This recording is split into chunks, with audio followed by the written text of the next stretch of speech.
मानती है तो मैं बोल आपके कैमरे पर बोल दिया ना। मैं कहाँ मना कर रहा हूँ कि नहीं मानती है, और मैं कहाँ बोल रहा हूँ कि मैं नहीं मानता हूँ। मतलब मैं तो बोल बोल के, मतलब लोग अक्सर यही सवाल पूछ रहे हैं किसने कही। सामने से काजल जी का कोई ऐसा आया नहीं है, मैं उनको बताऊंगा कहाँ से क्या बात आई नहीं आई। मैं कोई आपको गैर जिम्मेदार दिखता हूँ क्या कि मैं काजल जी के पीछे पड़ जाऊँगा? आप बताओ। देखो काजल जी, आप मुझे अच्छे से जानते हो, और आप भी कभी हर्ट होते होगे तो कुछ ना कुछ डिसीजन लेते होगे जो आपको लगता है अच्छा है। दोस्तों नमस्कार, बहुत स्वागत है आपका देसी भारत के इस महामंच पर। इस समय मेरे साथ हॉट सीट पर बैठे हुए हैं भोजपुरी सिनेमा के शोमैन कहे जा रहे हैं प्रदीप के शर्मा साहब। बड़े बजट की फिल्में लाते हैं और आजकल काफ़ी वायरल हैं, चर्चे में हैं अपने बयानों को लेकर, अपने इंटरव्यूज़ को लेकर के। मैं शुरू करूँ उससे पहले बताऊँ, मेरा नाम धर्म दुबे है, मैं आपका दोस्त और होस्ट हूँ। और प्रदीप सर, कुछ आजकल आप ज़्यादा ही एकदम चिड़े चिड़े हैं, गुस्से में हैं, भड़के भड़के नजर आ रहे हैं। ऐसा क्या हो गया इन 3-4 दिनों में? पहले तो मैं काफ़ी दिनों बाद देसी भारत के तमाम दर्शकों को नमस्ते कर बोलता हूँ, और आप लोगों से आग्रह करता हूँ कि हमारे ऊपर अपना आशीर्वाद बनाए रखिए। अब आपको कहाँ से लगता है कि मैं भड़का हुआ हूँ, ये बताओ। ये किधर से लगा, किधर से लगा, किस बात से लगा? जो इंटरव्यूज चल रहे हैं जिनमें हाँ हमने देखे हैं, हालांकि आपने बहुत स्थिरता से अपनी बातें रखी हैं, जी। लेकिन जिन शब्दों को पिरो पिरो के आप दे रहे हैं वो कहीं ना कहीं जिस किसी के लिए है, दुख रहा है, गड़ रहा है, अंदर घुस रहा तो है। जिन्होंने मान लिया, शब्दों का ही खेल है ना, तो शब्दों के खेल की वजह से ही तो मैं आहत हूँ। ये आप क्यों नहीं समझ रहे हैं कि शब्दों शब्दों के खेल की वजह से ही इतना बड़ा हुआ? और दूसरी बात, इस विषय पर सबसे पहले मैंने इंटरव्यू नहीं दिया, मैंने किसी को नहीं अपना दुख जताया।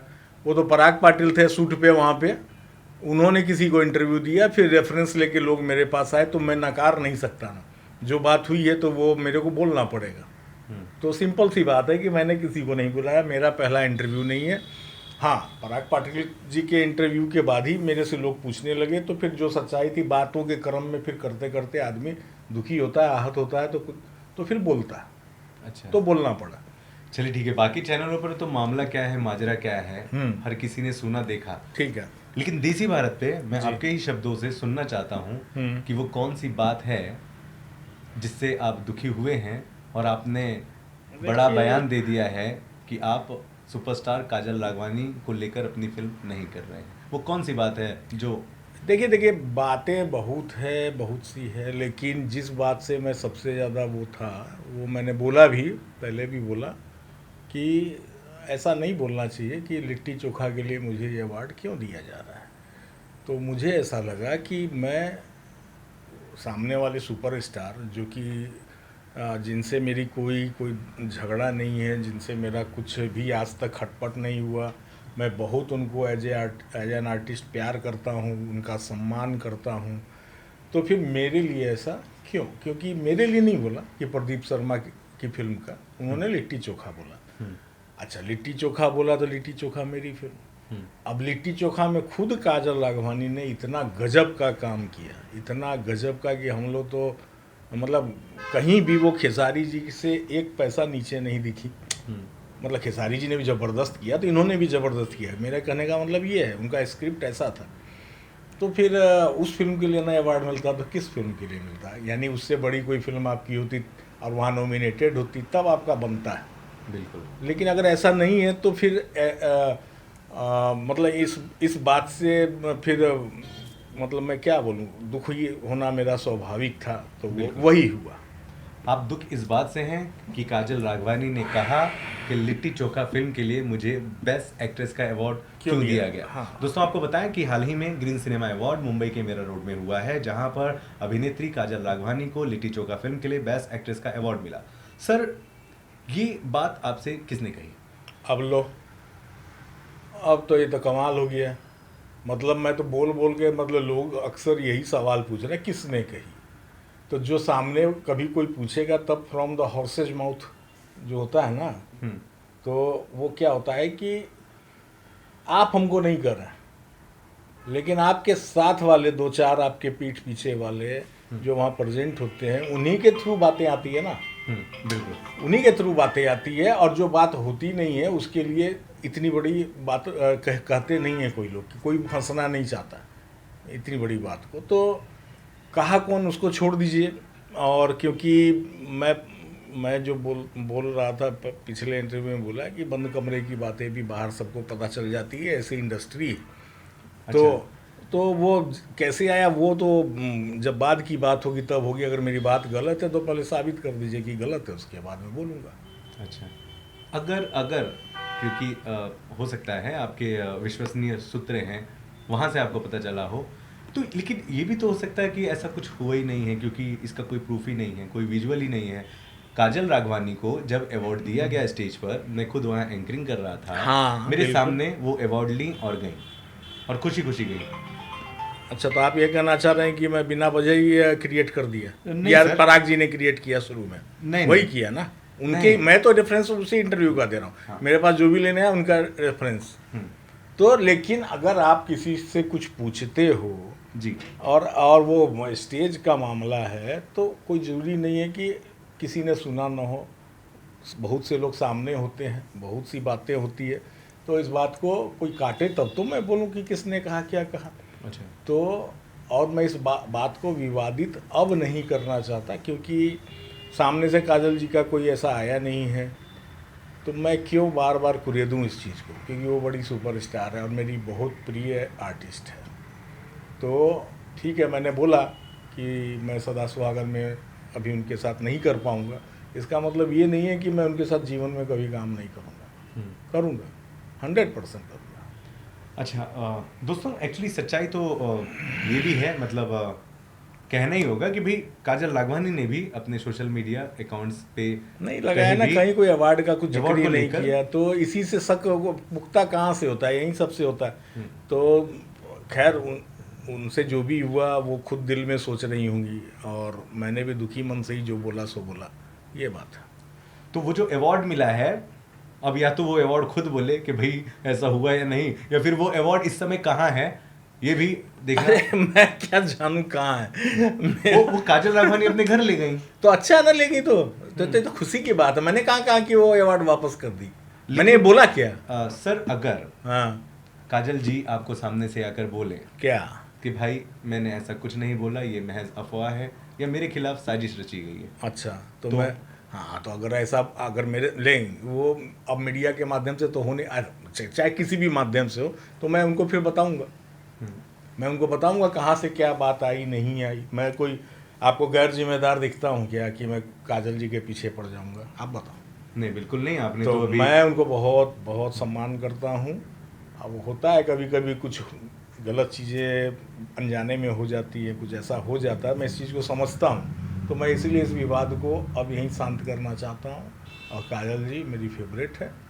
इस फिल्म के लिए मैंने बोला, इसका मतलब ऐसा नहीं ज़िंदगी में हाँ वो मेरे साथ काम नहीं करें, ये उनकी स्वतंत्रता है, उसमें मैं कुछ नहीं कर सकता। नहीं बिल्कुल प्रदीप सर, मैं खुद भी ये इंटरव्यू करने का जो मेन मेरा उद्देश्य है, मकसद है कि भाई जो बहुत ज़्यादा छीछा लेदर हो रहा है, वो चीज़ें ठीक भी हो सकती हैं, और हो सकता है कि रॉन्ग कम्युनिकेशन की वजह से रॉन्ग चीज़ें हो रही हैं, और वो भी ठीक हो सकती हैं। और जो उस वक्त माहौल था, जो अवार्ड लेना देना, और भी बहुत सारे लोग उस समय साथ में थे, हो सकता है भाई किसी ने पूछ किया हो सकता है किसी ने साजिश रचा हो, ऐसा भी तो कुछ आपके दिमाग में आया रहेगा भाई किसी ने चढ़ाया या किसी ना ने मैं ऐसा- बहुत वो ऐसा नहीं कर सकता कि सुनी सुनाई बात पर कुछ ऐसा, मतलब कहने का मतलब ये कि कच्ची बात हो तो मैं कोई बात करता भी नहीं हूँ, स्टेटमेंट ही नहीं देता। और मैं देता भी नहीं, कुछ भी नहीं बोलता, ये अंदरूनी मामला ही रह जाता। लेकिन उस इंटरव्यू का रेफरेंस दे के जब लोग आने लगे तो मुझे बोलना पड़ा कि हाँ ऐसा ऐसा वहाँ हुआ था, नहीं तो मैं नहीं बोलता। अच्छा, तो अब ये बताएं कि ये जो फिल्में अभी आपने देसी भारत पे ही एक्सक्लूसिव वीडियो भी चला था, वो हाँ। काजल राघवानी आपके कार्यालय में आई थी, आपने बकायदा बिल्कुल, उन्हें बिल्कुल। एक सम्मानजनक राशि दी, जी जी जी। ठीक है, एडवांस के तौर पर, साइनिंग अमाउंट जिसे कहते हैं हम सभी। तो हम्म। क्या वाकई में जो मैं मीडिया दूसरे इंटरव्यूज देख रहा हूँ कि आपने फैसला लिया, ये फैसला सच है कि भाई आप काजल जी को अब अपनी फिल्म में नहीं रखना चाहते? ये आने वाली फिल्म के लिए मैंने बोला, क्योंकि ऐसे भी प्रोजेक्ट लेट होता जा रहा है और समस्याएं आती जा रही है। तो अब दुखी मन से कुछ निकल गया तो कायम रहना चाहिए आदमी को, मेरा ये सोचना है। तो वो निकल गया तो निकल गया, लेकिन ऐसा नहीं है कि मैं कोई साइनिंग उनसे मांगने जा रहा हूँ या वापस करो, ऐसा कुछ नहीं है। अच्छा, ऐसा कुछ भी नहीं? नहीं साइनिंग नहीं आपने नहीं दिया, नहीं, वो नहीं, वापस वो नहीं अगली मांगे। फिल्म में यूज कर लेंगे, कोई दिक्कत नहीं है, वो समझती है मेरे को अच्छे से। तो दोस्तों, प्रदीप के शर्मा साहब प्रख्यात प्रोड्यूसर हैं। आशिकी फिल्म भी इनकी हाल ही में आने वाली है और इन्होंने एक बहुत बड़ा बयान देसी पर दिया है कि भाई साइनिंग अमाउंट नहीं मांगने जा नहीं, रहे नहीं, हैं। मैं नहीं अगली मांगा। फिल्म मतलब कि हाँ। ये जो 2-4 फिल्में लेट हो रही हैं इस वजह से आप थोड़ा सा ये, नहीं तो वो साइनिंग अमाउंट उनके पास है, मतलब आगे आप वो फिल्में उनके पास, बनाएंगे वो उनके पास ही हाँ, रहेगा, वो हम दूसरे फिल्म में करेंगे। मतलब ये कि आप काजल लाघवानी के साथ फिल्में करेंगे 100% करूँगा, 100%। बशर्ते अगर वो अपना फैसला। हाँ, काजल मेरे साथ करना चाहे तो। सर, काजल राघवानी अगर ये इंटरव्यू देख रही हूँ तो उन्होंने फ़ोन नहीं किया, आपने नहीं किया, मैं इस पे बात ही नहीं करूँगा, ठीक है? नहीं, उन्होंने लेकिन किया, मैं गाड़ी चला रहा था, उसके बाद मैंने रिपीट नहीं, मैं झूठ कभी बोलता ही नहीं, उन्होंने किया।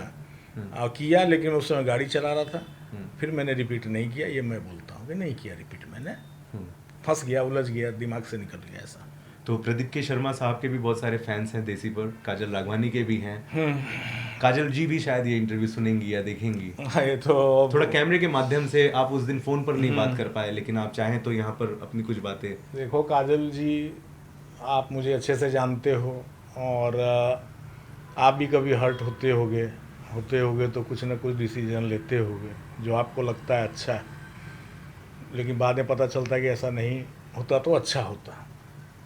तो मैंने ये डिसीजन लिया है, ये आप भी जानते हैं कि क्यों लिया, क्या लिया, आपने बहुत कुछ सुना होगा। मैं यही बोल रहा हूँ कि मैं आपसे कोई भविष्य के में कोई संबंध नहीं तोड़ रहा हूँ। आप सुपरस्टार हो, सुपर आर्टिस्ट हो, और मैंने हमेशा आपका सम्मान किया। आप जब भी चाहें, आपकी सहमति होगी तो अगली फिल्म हम लोग ज़रूर करेंगे। ये मेरी तरफ से, बाकी अगला जो बॉल है वो आपके पाले में। क्या बात है साहब, मज़ा आ गया मतलब है। बिल्कुल बिल्कुल। तो काजल जी, आपने सुनी लिया है, और स्पेशली हम भोजपुरिया दर्शक भी सर ये चाहेंगे, क्योंकि बहुत ही शानदार फिल्म लिट्टी चोखा रही है। लिट्टी चोखा पार्ट 2 भी हम देखना चाहते हैं 100%। इसके अलावा सदा सुहागन में हम आपकी टीम में देखना चाहते हैं उनको, और आपकी अब टीम वो एक बन तो चुकी वो है। मैंने वो देखो, आप बातों में मत लपेटो। वो काजल जी भी समझ रही हैं कि जो अब बात में कायम नहीं रहता आदमी का वैल्यू नहीं होता है। हाँ। अब अगर आप जो चीज़ जिधर मेरे को ले जाना चाह रहे हो ना, अगर मैं अभी बोल दूं आपके में यहाँ मिला देता, तो इसका मतलब क्या काजल जी आ जाती? वो भी नहीं आती। लिखवा लो, वो कैसी है वो मैं भी जानता हूँ। जब एक बार मैंने कह दिया कि नहीं ले रही, अब अभी मैं फ़ोन करूँ तो क्या पता अब ये मेरे को सुना दे। तो अच्छी बात है ना, आप नहीं, मानती हैं इतना। मानती है तो मैं आपके कैमरे पर बोल दिया ना। मैं कहाँ मना कर रहा हूँ कि नहीं मानती हैं, और मैं कहाँ बोल रहा हूँ कि मैं नहीं मानता हूँ। ये इतनी बड़ी बात नहीं है। एक छोटा सा चल रहा है कि कांटा चुभ जाता है तो उसके लिए वो पैर उठाना ही पड़ता है, जूता मोजा खोलना ही पड़ेगा, निकालना पड़ेगा, तभी उसका दुख जाएगा 2 दिन के अंदर। तो जाएगा, गया हुआ है, लेकिन अब जो बात हो गई उससे मैं पलट नहीं सकता ना।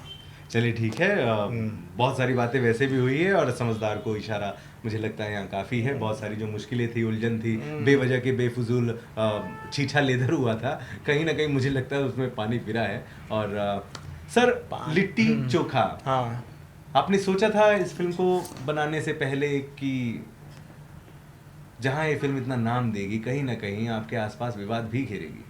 नहीं, विवाद घेरने का कोई काम ही नहीं था। क्या है, विवाद चर्चा ही है ना भाई। तो हमको उस दिन सपना थोड़ी आया था कि ये 800 में ऐसा हो जाएगा। अजीब बात। अब मेरे को ये थोड़ी पता था कि ये फिल्म इतनी चल जाएगी। तो लॉकडाउन के बाद पहली या दूसरी फिल्म थी, तो मेरे को थोड़ी पता था कि ग्रीन और बीफा और सब रंग बुला के अवार्ड देंगे। तो दिया, अच्छा लगा सबको। काम, आर्टिस्टों की मेहनत, आर्टिस्टों का काम, वही तो अवार्ड दिलाता है ना। मैं कौन हूँ? मैं तो केवल सिंपली एक प्रोड्यूसर हूँ, पैसा लगाता हूँ। मेहनत करेगा आर्टिस्ट, डायरेक्टर, टेक्नीशियन, उनकी मेहनत है। मैं उनकी वजह से ये अवार्ड लेके आता हूँ कि बेस्ट फिल्म लिट्टी चोखा, ये उन लोगों की मेहनत है। सर, आपकी नाराज़गी के साथ हूँ मैं वाकई में। अगर ऐसा हुआ है तो भाई लिट्टी चोखा और आपका नाम है। लेकिन जो बीफा अवार्ड का आपने जिक्र किया, हो सकता है काजल जी भी वहाँ से नाराज़ हो कि भाई मैंने सपोर्ट किया था, बेस्ट एक्ट्रेस अवार्ड नहीं मैंने मिला। सपोर्ट किया था इंटरव्यू में। मैंने पराग जी ने किया, ये गलत है। ये शायद आप पराग जी का तो आपने लिया था इंटरव्यू गाड़ी नहीं, में। मैंने ये नहीं बोला कि नहीं, आपने नहीं, किया मैं- नहीं मैं- support किया। मैं मैं बस support ये किया। बोला कि गलत उस हुआ। बात से उन्होंने नाराजगी नहीं तो उसकी नाराजगी आप फिल्म और प्रोड्यूसर से नहीं निकाल सकते भाई। हम्म, उसकी नाराजगी आप डायरेक्ट निकालो अवार्ड शो वाले से। हम्म, मेरे से क्या, मेरी फिल्म से क्या, ये बोल रहा हूँ। बोलते बीफा वाले को आपसे कभी नहीं आऊँगी तुम्हारे अवार्ड शो में। खैर वो गई भी नहीं थी। हम्म। तो यहाँ का तो एक अवार्ड शो का मेरे को समझ में नहीं आता कि आखिर क्या क्राइटेरिया है, कैसे अवार्ड मिलता है। क्या इसमें किसी बाहुबली एक्टर, सुपरस्टार एक्टर का हाथ हो सकता है? ना ना ना ना ना ना उनको फर्क नहीं पड़ता भैया, मैं सही बोल रहा हूँ। आप जिनकी तरफ इशारा कर रहे हैं ना, तो बेचारे खुद ही अवार्ड लेके और दे देते हैं कि ये प्रोड्यूसर ने इतनी अच्छी फिल्म बनाई तो ये अवार्ड, मेरा अवार्ड भी उनका अवार्ड है, वो ऐसे वापस कर देते हैं। तो इन देखिए बड़े कलाकार, चाहे काजल हो, चाहे वो हो, चाहे पवन भैया हो, जो भी हैं, इन लोगों को अब अवार्ड से ऊपर हो गए हैं भाई। इन लोगों को अवार्ड कोई महत्व नहीं देता है। मैं क्या अवार्ड दे दोगे यार, क्या दे दोगे आप? बेस्ट बेस्ट बेस्ट तो पूरा वर्ल्ड जान रहा है कि बेस्ट हैं ये लोग। 4 5 6 जो भी लोग हैं सब जान रहा है। अब आप उनको सम्मानित ना करो, उनकी फिल्म अच्छी है तो मैं मीडिया में सब जगह चर्चा होने लगता है कि उनको क्यों नहीं मिला। जैसे अभी काजल जी को वीफा में नहीं मिला और यहाँ पर खेसारी जी को नहीं मिला, तो हाँ। ये कब तक लड़ते रहेंगे रे भाई? हमको अच्छा, इतना- रियलिटी ये भी है कि बीफा में बेस्ट एक्टर लिट्टी के लिए खेसारी जी को गया, लेकिन यहाँ पर बेस्ट एक्टर का खिताब प्रदीप पांडे चिंटू को गया ग्रीन सिनेमा अवार्ड में। बताइए बताइए। वाकई में ये जूरी और अवार्ड वालों का सोचना पड़ेगा उन लोग को जरा सा फेयर करने के लिए क्या सिस्टम अपना सकते हैं। वोटिंग कराइए, उसको सीधा क्लियर दिखा लगता है दे। आपको जूरी स्क्रीन थोड़ी पे। कमजोर करी इस समय? अरे भाई साहब, हमको तो यही पता नहीं कि जूरी में कौन है, क्या है, कैसे करता है। अब हम तो भाई अगर सब कुछ फ्री फेयर है तो पब्लिक में वो या मीडिया में वो चर्चा नहीं होगी ना। बात समझिए आप, जब एक अच्छी फिल्म आई है, सबको ये सब चीज़ अच्छा लगा और उनको अवार्ड न मिले, चाहे काजल हो चाहे खेसारी जी हो, तो बुरा नहीं लगता। पर उनके फैंस को बुरा लगता है, पूरे तमाम दर्शक को बुरा लगता है। मीडिया में एक खुलबली मस्ती, ये कैसे हुआ, तरह तरह के इंटरव्यू आ जाते हैं। तो इस परिपाटी को थोड़ा चेंज करना ज़रूरी है। सब चीज़ लाओ, ऑन द स्क्रीन दिखाओ। बड़ा एलईडी तो पीछे लगता ही है, वोटिंग दिखा दो, दे दो, क्या दिक्कत है? सिंपल फंडा, बिल्कुल बिल्कुल, क्या गजब की बात कही हाँ, है। पिछला स्क्रीन पर दिखाओ, वोटिंग किया कराया था, ये देखो आ गई है, इनको दिया गया, हो गया, सिंपल। बहुत बढ़िया, बहुत बढ़िया। और हाँ। इस बढ़िया सी बात के साथ इस इंटरव्यू का समापन, जाते जाते तमाम दर्शक है सर, क्या कहेंगे आप? भाई आपके चैनल के माध्यम से सभी दर्शकों को तो मैं बोलूँगा ही, खासकर जो काजल जी के समर्थक हैं वो ज़रा भी बुरा मत मानना भाई। मैं उनसे बहुत करीब से जुड़ा हुआ हूँ और एक ये होता है कभी कभी ज़िंदगी में जो हुआ ठीक है, लेकिन ऐसा नहीं है कि काजल जी से मेरा कोई संबंध टूट जाएगा। मेरी तरफ से नहीं, आगे काजल जी के हाथ में है। बस मैं यही बोलना चाहूँगा। नमस्ते। बिल्कुल सज्जनों, कोई सवाल हो प्रदीप सर से तो प्लीज़ कमेंट बॉक्स में ज़रूर लिखिएगा, और इस तरह की खबरों के लिए, इस तरह के स्पेशल इंटरव्यूज़ के लिए बने रहें देसी भारत के साथ। दीजिए इजाज़त, नमस्कार। नमस्ते।